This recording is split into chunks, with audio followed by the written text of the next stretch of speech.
War Eagle, and greetings Auburn family and friends. On behalf of the Auburn Alumni Association, Black Alumni Council, it brings us great joy to announce that we are planning Auburn University's inaugural Donning of the Kente graduation ceremony. The Donning of the Kente graduation ceremony recognizes graduating Black undergraduate and graduate students across all disciplines to celebrate their academic and leadership achievements.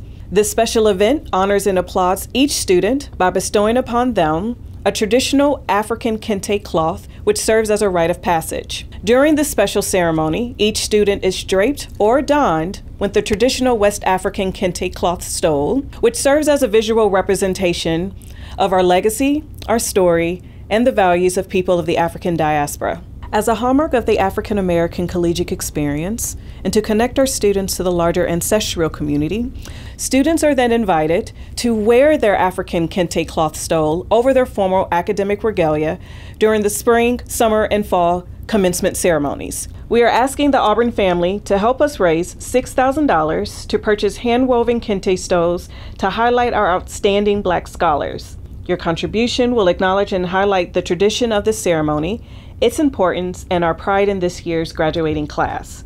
The significant and powerful ceremony will be held Thursday, April 20th at the Auburn Alumni Center. Thank you in advance for your support to this historic event, and congratulations to the class of 2023. War Eagle.